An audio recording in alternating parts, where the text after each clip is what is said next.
My pranams to every one of you. Lord Krishna, he was explaining in the battlefield of Kurukshetra about the soul. That is the crux of Hindu Dharma. Definition of soul, how it acts in the human body and also in the body of animals, how it's functioning in the body and how it is getting transferred during death from one body to another body. Very nicely, you all may be knowing that. Brian L. Weiss, California University professor, now he is working in Miami University. He has explained in his books, Many Lives, Many Masters, Messages from the Masters, and the Same Soul, Many Bodies. In the 3 books, he has explained very nicely, very clearly about the soul, jeevathma. It cannot be seen, it cannot be very well known, and so on, so on, so on. Now, Lord Krishna explained about the soul to Arjuna exclusively because to inform him and to convince him that soul does not have death. When Arjuna fights in the battlefield, many people will die on the other side and this side. That death will never affect the soul of the people. It's only the death taking place for the body. Death is for the body, not for the soul. Soul is permanent, unchangeable. And these words were used by Lord Krishna 51.5 century ago, and it still remains exactly the same. And we all know that Upanishad, essence and the details of the Upanishad we can see in Bhagavad Gita also. Now today we will explain one shloka, one stanza from Bhagavad Gita and how it is explained in Upanishad beautifully. You can learn it very easily because Lord Krishna has explained it such a simple way. And it's given in very complicated, but it can be simplified way it is given in the Upanishad also. So Lord Krishna explains in the 2nd chapter, 25th line, that avyaktoya, what is meant by soul? It does not have a size, it does not have a shape, it does not have smell, it does not have volume, it is not a matter. It is avyaktam, not at all clear. During that period of Bhagavad Gita composing and also now what is meant by Atma, Jeevatma, it's not clear. Achindyoyam, it cannot be explained by thinking far beyond the level of thoughts. It's far beyond the level of thoughts. Even the most intelligent person, the most wise person can compare but cannot explain well defined words. Cannot be used for explaining. So, avyaktoyam, achindyoyam, avikadyoyam. It does not have any emotions. It does not have any emotions. It cannot think also. It's not a matter. It's just like an energy, chaitanyam, jeevathma chaitanyam existing in the body. So what we cannot understand, that can only be compared with others. The taste of pineapple, if somebody is asking as per the Upanishad, what is the taste of pineapple? Then we can say it is sweet. Is it the same sweet as apple has got? No. Is it the same sweet as banana? No. Is it the same sweet as sugarcane juice? No. Is it the same juice, same sweetness of the mango? No. Then how can we explain the taste of pineapple? Only thing, you eat pineapple and understand the taste of pineapple. You cannot compare with the words. You cannot watch by eyes. You cannot listen continuously and try to understand the sweetness or the taste of the pineapple. Only you can experience it. This is applicable for everything, whether the taste or smell of sambar, or for that matter anything, any fruit, any leaf, any vegetable, anything. The taste, smell and so on can be only experienced and it cannot be explained by words. Like that, Lord Krishna tells, it is avyakta, achindya, avikaryoya muchyate, tasmad evam viditvainam. So don't think too much about the Atma when you are performing your dharma. When you are performing your karma, you think about your body and the function that you have to do and the work that you have to do. The same explanation is given in Upanishad. Na tatra chakshur gacchati. You cannot try to understand about the Atma, Jeevatma through watching that. It is not visible at all. Jeevatma is not visible. Na tatra chakshur gacchati. Na vak gacchati. The words will not reach there. Using words you cannot explain the Jeevatma. No manaha. You cannot take your mind to that point and explain the Jeevatma. No, the mind will not reach there. Na vidmo. Nobody in the world knows what exactly is Jeevatma. You see how scientifically the Upanishad explain. Na vidmo. Nobody knows what is meant by Jeevatma. Na vijanimo. Nobody can explain about the Atma to their students or others. Na vidmo, nobody knows that. Na vijanimo, nobody can teach that. Yada idad anusishyat. How can then that particular knowledge connected with the Jeevatma be transferred to somebody else? This is Upanishad line. Chakshusha na pashyati. You cannot see that through your eyes. But ena chakshumshi pashyati. That energy, that power, that Jeevatma, due to the presence of that, your eyes are working. Ena chakshumshi pashyati. You are watching everything because of Jeevatma is present in the body. Otherwise, even though eyes are present, you cannot watch anything. So, chakshusha na pashyati, ena chakshumshi pashyati. The eyes can see exclusively because of that soul, Jeevatma, is present in the body. Yat shrotrena na shrunoti. Pakka Upanishad, Kena Upanishad. You cannot understand the details about the Jeevatma through listening. But what makes your ears listen? What makes your ears listen? That is Jeevatma. Yat manasa na manute. You cannot do the mananam, mental exercise for understanding the Upanishad. So the Jeevatma. But what is responsible for keeping the mind active in your body, that is called Jeevatma. Jeevatma is the one which is responsible for the functioning of all sensory organs, all functional organs, and also the mind and everything connected with our body is functioning exclusively because that Jeevatma is present. If Jeevatma would not have been there, our body would not have been working. So how beautifully Upanishad explained that. Exactly in the same way, how beautifully you can see Bhagavad Gita is also explained. So it is told that in Hindu Dharma, if it is difficult for you to read and understand the Upanishad, you go to Bhagavad Gita. Particularly the second chapter, up to 25th line. Up to 25th line. In between there are 10 lines. Asked by Arjuna the questions connected with feel his emotions and feelings. Remaining about 12, 13, 14 slokas are the best Hindu Dharma knowledge connected with the Jeevatma. The Jeevatma can be explained only through these lines. Whatsoever may be the language adopted world over, the intellectuals, the philosophers, the scientists, the psychiatrist or so, whatever may be, but they can explain only this way explained by Lord Krishna 51 century and a half ago.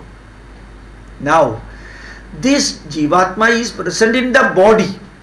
Remember that body has got a death.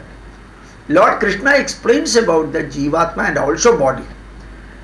Now, if you think If somebody think, if the rationalist, radicalist or non-believers think that, the clause is left to you also, me also. Now, whatever I explained, according to Lord Krishna, I have given full definition of Jeevatma. But Hindu Dharma itself tells, and Lord Krishna quotes it. He tells Uchyate. It's explained like that. Avyaktoyam, Achindyoyam, Avikaryoyam, Uchyate. Uchyate means the scholars, the meritorious people, the emeritus psychiatrist and spiritualist explain like this about the soul. Suppose you as a human being do not believe that. If you think that, hey Arjuna, hey common man, it includes you and me. If you think that, no, I don't believe Jeevatma is also undergoing the cycle of life and death. If we think that Jeevatma is also undergoing the life and death, that is the freedom given to Hindus, the followers of Bhagavad Gita. You can think that Jeevatma is neither born nor has got a death, no birth or death. That is the way you can think. If you think otherwise, no. I would like to say that Jeevatma has got birth and death. Then Lord Krishna explains it. Adachainam nityajadam nityam va manyate hatam tadhavitvam mahabaho natvam shojitum arhasi. Even if you think that, the second option given to everyone in Hindu Dharma, if you think that the soul like the body or the soul with the body, is it clear? The soul like the body or soul with the body gets its birth with the body and dies with the body. The life and death of the body is also equal to the life and death of the body plus soul. The birth and death of the body plus soul. This is what Lord Krishna tells. So clearly he mentions two options, of which the second option. Then also I and you plus Arjuna need not worry too much about the birth of the body and soul plus death of the body and the soul. You need not worry, because this is for us, me and you. Jatasya hi dhruvor mrityuho dhruvam janma mritasya cha tasmat apariharyartena tvam shojitum arhasi. How clearly it is explained. If birth and death are there for the body and the soul, the natural truth and the nature's rule is that if you have got birth, inevitably you have got the death also. If the body is born, one day it will have to die. With the body, if your option, your way of thinking is that soul will also get its birth and death during the process of the during the life of the body, then body will get its birth, date of birth for the body is there, date of birth for the date of death for the body is there. Like that, exactly on the same date, the soul will also get its birth and the soul will also get its death with the body. So you need not worry too much about it, because birth is there, inevitably death is there. Starting point is there, ending point is there. Start of the journey is there, end of the journey is there. Sunrise is there, sunset is there. If North Pole is there, South Pole is there. If happiness is there, unhappiness is there. And if positive is there in the electricity node, negative will also be there. And all these two things are inevitably with the body and the soul. So I and you need not worry too much about the birth and death about the body. And one more line I will beautifully explain by Lord Krishna. This is what we have to know about our body and teach to our children. Avyakta adhini bhutani vyakta madhyani bharata vyakta nidhananyeva tatra ka paridevana. I am sure that this approach of Hindu Dharma given in this line means Shloka 28, second chapter 28. Before the birth of I and you, or before our birth, where were we? Where were we? No. Avyaktam, it is not clear. Before our birth, we do not know what was, what were, etc. From where we came, we do not know. Avyaktadini bhutani vyakta madhyani bharata. Avyakta nidhananyeva. After the death, what will happen? That's also not clear. It's also avyaktam, unclear. Before the birth and after the death. Just to think about it. Those who are worrying about their property, the name, fame, and grabbing, all crookedness, all cheating, and all traitors who are living here and doing the most treacherous negative should think that from where did we come? At the end, where we will go, these two are not clear. Under such a situation, tatra ka paridevana. Why you are too much worrying about this life? One day we came here, one day we will definitely go. So, remember that you are not permanent here. Nothing is permanent here. Our body is not permanent. Our specs are not permanent because we have to go. Our shirts are not permanent. Nothing is permanent.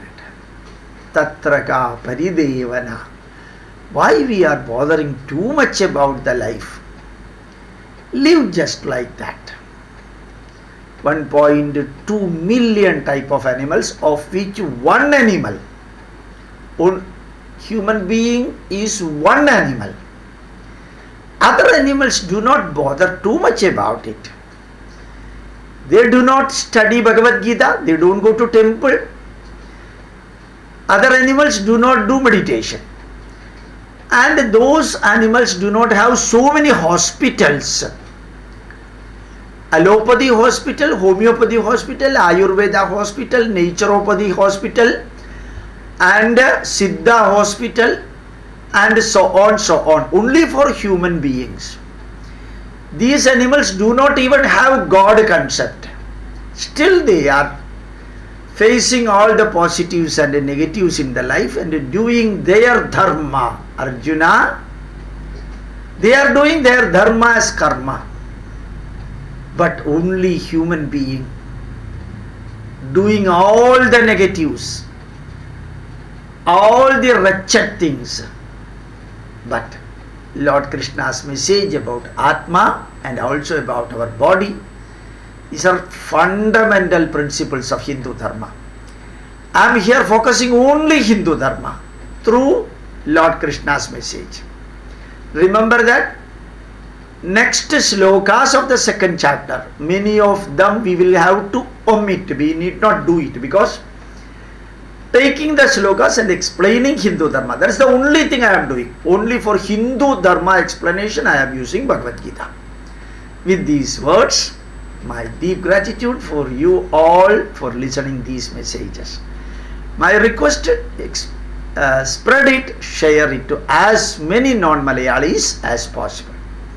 Because this is the only way.